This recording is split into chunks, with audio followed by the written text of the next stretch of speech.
Okay, hey guys, it is Friday, August 11th. It is 4:40 Central Time, and I have a touch over an hour drive. So, yeah, I'm already 40 minutes later than I want to be. We need to have these goats to the Midwest Producers Classic in their sale pens by 6 o'clock. And it is like an hour and 15-minute trip. I used to think it was shorter than that, but it's actually just a touch over an hour. Plus, we're pulling a trailer. So, I should have left a lot of this stuff in the trailer from the fair, but I wanted to get it back in the shed in case somebody snuck onto the property and tried to take it. But anyway, Wyatt decided to come with me. So what we're gonna do, is we actually, I want to say she's lot number 16, maybe. I gotta look back at that. That may not be right. But Lucky M. Reba, she was one of our, I think she's a March doe. She would have been a purebred. We were gonna offer her up. She was gonna be our first lot. However, she's got a cold. We actually gave her a shot of Baytril the other day, and she's just got kind of a cold. And so what happens is she's kind of snotty, and you know, her coat looks kind of gross from her being snotty. So we decided here last minute to, I think we're gonna scratch her. Not saying that we wouldn't maybe, you know, like obviously make her available, but the theory is, Jamie's worked hard to build this show and sale, as well as everybody else involved with this show and sale. And we don't want to bring an animal, even if she's just got a cold, because there's nothing else wrong besides just some normal snot. Like I said, no temperature. Gave her some Baytril the other day, just kind of because, in case she was starting some pneumonia, because we had some temperature swings. But we didn't feel it right to bring her down. The other three goats are nice and clean, no colds, no nothing. That just doesn't look good on us, and it doesn't look good on Jamie. So we decided to skip on bringing her. So that being said, what we may actually do is the sale in Grand Island. I haven't shown in like a year or two now, so I completely forget what the names of some of these shows are. That's what happens when you have all these guys. You have a lot of kids. You're busy with other stuff, so you don't show goats as much. Anyway, Matt's sale out in Grand Island. I think we're supposed to have a couple lots for that sale. And so what we may do is just, you know, let her get over this cold, continue to feed her out here for another month or so. I don't remember when that show is. It's show and sale. But maybe we'll just make her one of our couple lots out there. So that's a possibility on what we'll do. So she'll still be available for sale, but we'll kind of push her back. So anyway, we're gonna have Rachel, who is a full-blood, show correct full-blood. She is 2.5, and then we've got Sassy, who is a December doe, big December doe. And because some of these genetics, even though the herd's smaller, we've got some of these goats that we've got, like, we've kept back multiples of some families, and we need to diversify a little bit. I don't have the money to replace right now, so the herd's just gonna get a little squeaky, tight, especially where a couple of them back at home are starting to get a little older. They're probably 8, for sure one of them. So it's one of those things that we may have a couple more decisions to make on if somebody gets pulled out of the breeding circle. But so anyway, we got Sassy, who Wyatt showed at the fair this year, so she's kind of broke, right? Yeah, kind of broke. We probably could have done a better job of breaking our goats. It's been a long time. I didn't break her that much. Yeah, we didn't break. He didn't break her that much, is a true statement. So needless to say, Sassy is broke, but not fully broke. But anyway, so she was a December full-blood. And then we've got, we call her Pig, or the Flying Duchess, because her ears, if she wants, they'll almost stick straight out, almost like, you know, like I don't know, are they a Dutch nun or something like that, those little hats they wear.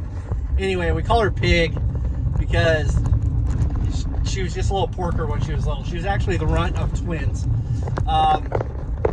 We'd actually prefer her to, well, we wouldn't mind her coming back home because it's probably not ideal in our current situation of not necessarily being in the position to replace does after we sell them monetarily.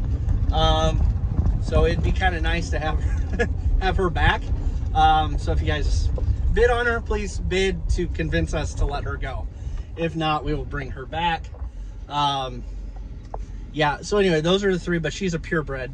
Anyway, so once we get down there, we'll basically get the goats out, and different from the fair, you know, these goats, it costs you, I'm just going to throw out a range. Let's just say, depending on the sale, now we haven't been in any of like the far away sales, or like maybe the couple that are what everybody would consider like the premier sale or whatever, right? Like the top breeders where you see the prices of, you know, 20,000, 40,000 for this or that, right? Like this sale's had some big sellers, right? But we haven't traveled outside of our little area. And so, are you falling asleep? I don't even know what I was gonna say there. Anyway, so when we get down there, we're gonna, oh, I remember what I was saying. But at this sale, maybe in comparison or contrast to others, us as a consignor, when you get invited to these sales, you have to pay so much money per lot to offer them up. And so, you know, it's one of those things, like at this sale, I could show these goats. You know, like Rachel's been shown, Sassy, obviously, Wyatt can walk her through. But we could show them. But if you buy this goat, you can show them at the sale after you buy these goats. But it costs, I want to say, it depends on how many lots, the venue, all those things. A lot of times in our neck of the woods, $125 to $150 per head to basically buy your lot for that animal, their pin. We've got 2 pins. We were going to have 2 goats in each before we left Reba at home, but it buys your shavings and, you know, just some of that stuff. Covers some of the fee stuff and things like that. So, so you got to think about that. I'm already, well, actually I'm more than that on these because with leaving Reba at home, you know, we're $500 in the hole before we leave home, with the hopes of selling these girls. Now, in our case, controversial or not, we will probably have the discussion on probably having some sort of a reserve. Usually at these kind of sales, there's a starting point or a starting bid of, say, like $300. And we'll probably set a reserve on these girls because A, they're full-blood show correct. And I haven't watched a lot of other sales this year, but if the economy is making some weaker prices, if you think about it from my standpoint, if I had to go out and buy goats to replace these full-bloods, show correct full-bloods, what's it going to cost me to replace them? So I'm not going to let them go for $500 because remember, I'm down $125 a piece already. So if you let them go for $500, you know, you're right down at $375. So yeah, so anyway, so we'll discuss that because there's times where some animals, if you don't already have 50 of that genetic in your herd, you know, I might want to bring one of them home or hold on to it. So we'll have those discussions. Norman, that was on our Facebook page from Kansas, he'll be coming up to visit. I want to say he's got some hours he needs to log for some kind of project. I don't know if that's 4-H or for school or what exactly that is, but he's got some hours he wants to log. So they're going to come up from Marysville, Kansas, and help us wash the goats and some stuff tonight. So that's why we didn't wash them beforehand. We're actually just going to get down there in time to get the goats in their pens, which a lot of times you'll have like a viewing. So if you're the public or if you're at the show that's going on right now, you can come look at the sale lots. But we'll pull one out at a time from the pens. We'll walk them over to the wash rack, hopefully. Hopefully they walk. And so maybe we'll have Norman wash them for us, and then I'll come back and blow them out and dry them off, and then we'll kick them back in their pens. Not a huge hard process, especially where they're pretty clean coated right now, so we didn't bother, you know. Well, no, Shayna did clip them a little bit because we took their pictures. So she put a quick clip job on them. So this is pretty easy from our standpoint. More of it is just getting there and the logistics of loading the trailer and leaving home fast enough. And then actually the sale has been moved up. If you look at the Midwest Producers Classic on Facebook, what Jamie did for this year is they moved the sale up from the afternoon to morning. So I think it starts at 10 a.m. on DV Auction. And in person. If you show up in person, I want to say I think they're drawing in-person consignor numbers for maybe like a $500 voucher to go towards a sale lot. So it's one of those things. I mean, if I get a number and I win that 500 bucks and I decide to pick up an animal, you know, maybe if I can come up with 500 bucks, I could buy a $1,000 animal. So that would be an advantage there. But anyway, yeah, so, I don't know. I'm so forgetful. I've already had, like, me and Shayna had, like, heat stroke or heat stress, something earlier, getting these girls ready with their tattoos and stuff. It was so buggy. So my brain's not functioning correctly.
Okay, who's this goat?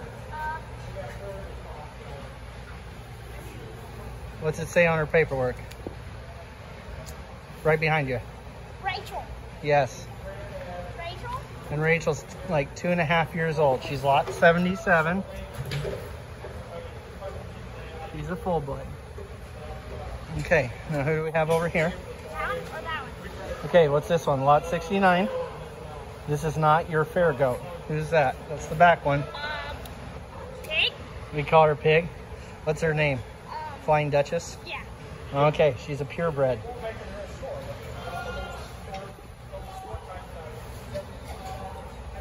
Okay. Now who's this goat? Well, I showed this one. Sassy. Sassy. Sassy Pants. Sassy Pants. She's lot 32. I can't hold still. So who did we leave at home? Lot number 16, Reba. She has a cold. She got a runny nose and stuff. We didn't want anybody taking home a goat that was sick, even though we already gave her medicine. So what time do we sell tomorrow? 10 o'clock? 10 o'clock. Yep. Saturday the 12th.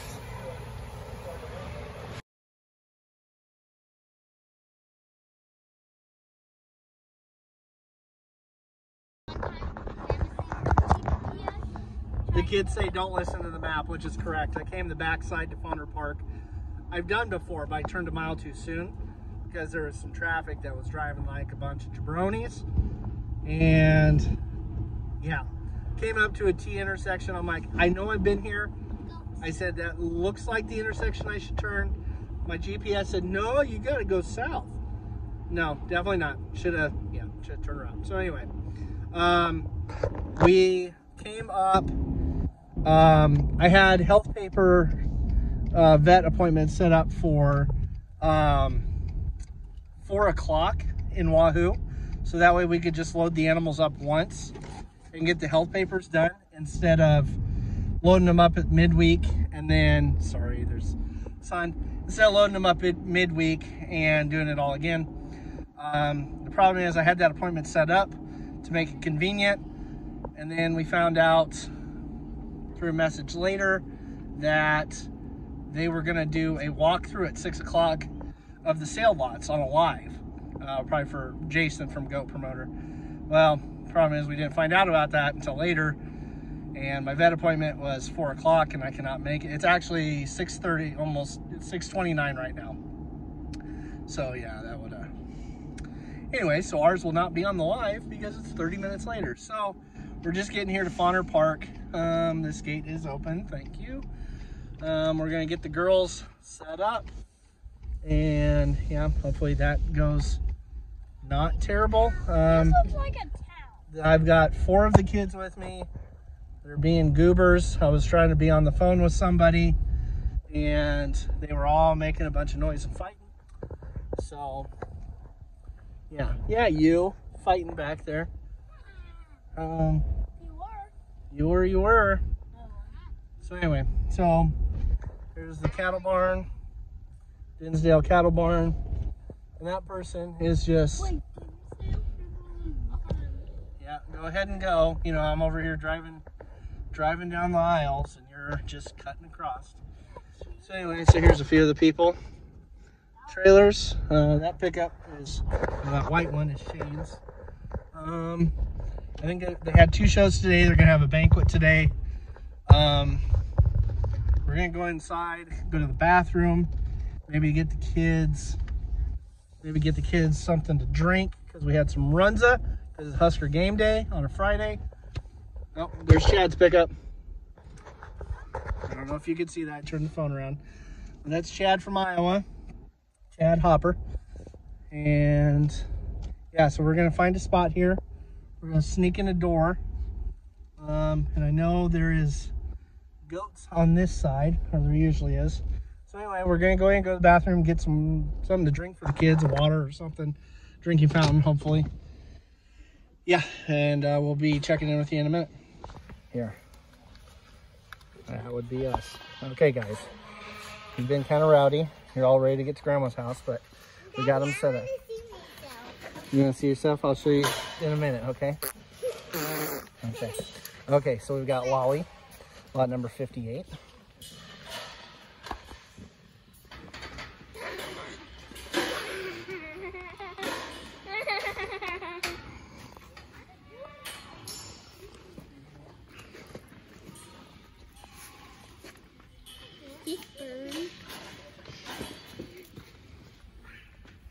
Okay, and we got Betty, lot 16.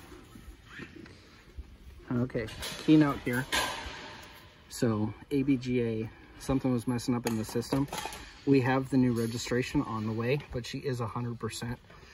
And if you get this animal, we left a note with the paperwork. We will mail you the new one when it comes. It's been 7 days, so it should have been here by now, but it did not come today in the mail.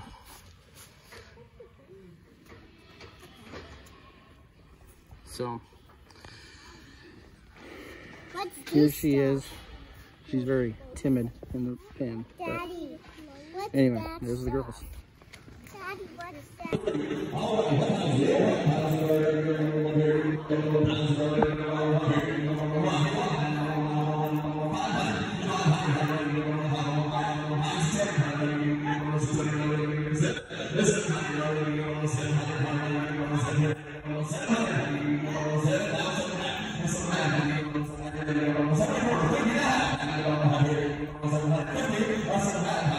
How can you tell that close? 40 quarter, 40 quarter, hanging about 40 quarter, hanging about 40 quarter. Hey, get in the grass, go talk to him real nice. 40 quarter, 40 quarter, hanging about 40 quarter. One time, real quick, sir. 40 quarter, hanging about a quarter, where hanging about a quarter, 40 quarter, 40 quarter, hanging about 425. Sold 400, sold 400. Visually bred on September 5th. Coming to you confirmed bred. DNA is complete. She's a complete biosecurity test with CLCAE, Yonis, and Q fever. We got a good bred doe here coming from a great firm. They make Boer Goats with double D. Simply amazing. Aha, you bet. Line number 29. And here's the quality full blood right here. Line number 29. Hey, down here, $500, $500. Okay, so a little update. So it is before 2 o'clock, so less than 3 hours. We had 73 lots here. Wyatt's getting a hot dog. Hi. I've shot this a couple times. I want to make it a lot more brief. So any clips that I just had of the Midwest Producers Classic, and I didn't have a whole lot from Platte Valley Bonanza. I'm just not 100% comfortable, because I'm sure a lot of those people, if they do know we have a channel or don't, there's just some awkwardness around filming things yet, unless I make it pretty obvious, especially when it's just my phone. Like if I had an actual camera or something, it'd be a little more obvious. But anyway, so recap. Midwest Producers Classic in Beatrice, no sailed 4 animals. We had reserves set on them, and we had reserves set on them based on what we would normally expect to get for those animals sold off the farm, and what we would expect in a normal market. Brought 4 of them home after not hitting our reserve. You do have to pay, I want to say maybe $125 an animal to get them in that sale. So basically, in that case, we spent $500 and a day of our time for some marketing exposure. Essentially limited to just the people that would have seen that sale bill. So there's that. I did get 2 of the animals, Rachel and Sassy, mother and daughter. Did get those 2 sold to Mitch. He was looking for that specific bloodline, so that worked out well. And he was in there. We sold them privately once we came home, like $100 each under our reserve. Still felt comfortable with that. There were, and this is nothing against the people that run that sale, because they do a very good job with that sale. They get it promoted, things like that. So don't ever think it's that. There's always good animals. You know, after that first year, they got the riffraff kind of cleaned out of that sale that was trying to treat it like a sale barn. Got it cleaned up. Quality animals goes up every year. And so it's nothing on them. Absolutely not. 45% of the lots no sailed in that sale. Here's my thought. A lot of us have bought in the strong market, got our operations started in the stronger market. I can't tell you what it was like 10, 15, 20, 30 years ago. But what we've all come to expect over the last 5-6 years is not the case right now. I know it from my own pocketbook. I can't afford things. Like, I'm donating plasma again, and in the current market, I can't sell 2 full-blood animals and pay my feed bill. And that should net me $400 to $600 in my pocket over my feed bill in a normal market. So that's where we're at there. Platte Valley Bonanza, we took 2 animals out there, knowing what the market had done at Beatrice and everybody confirming what they're seeing, we put our animals up no reserve, R2, both full bloods. The facility is a more expensive facility to rent, and some things like that.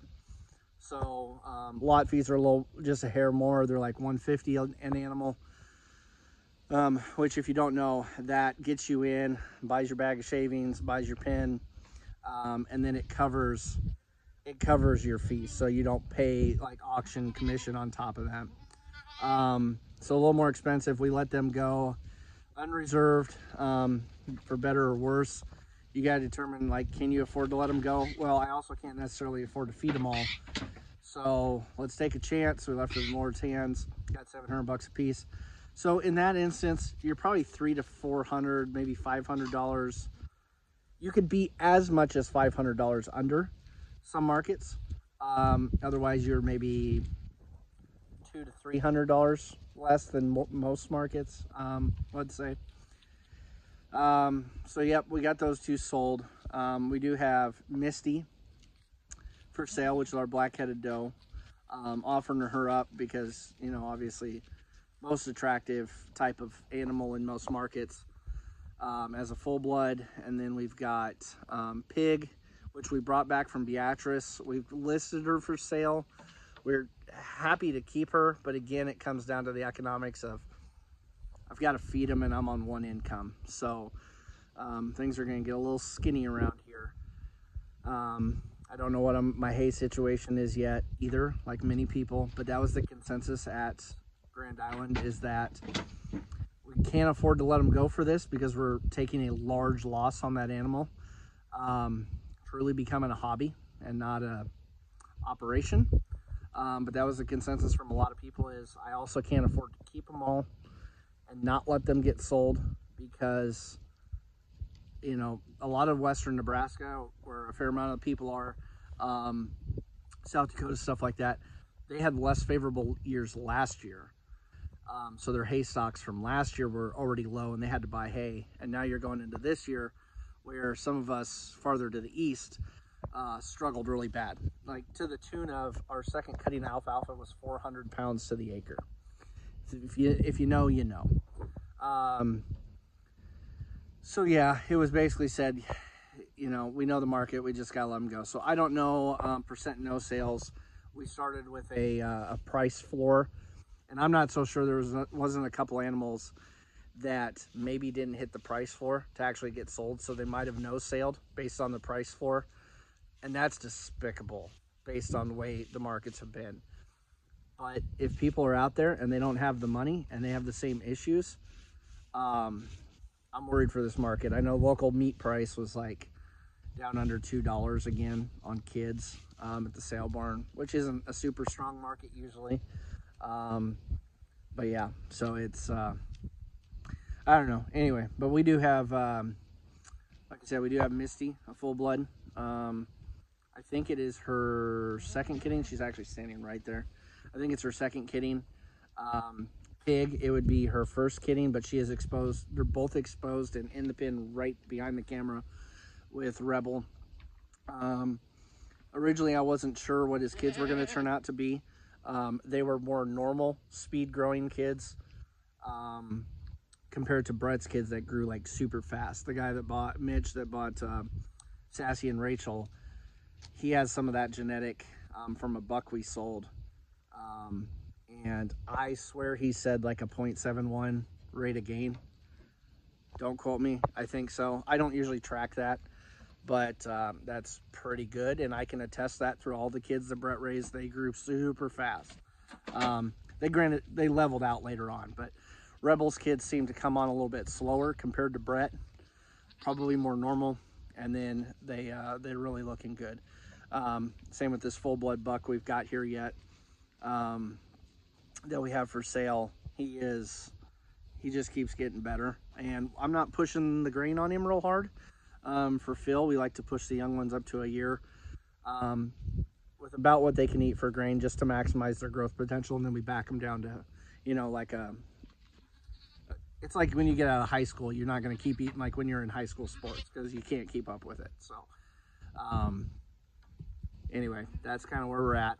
A little bit shorter recap than my other versions I had taped, but yeah. So contact Shayna. I think she's got the 2 does on our Facebook page.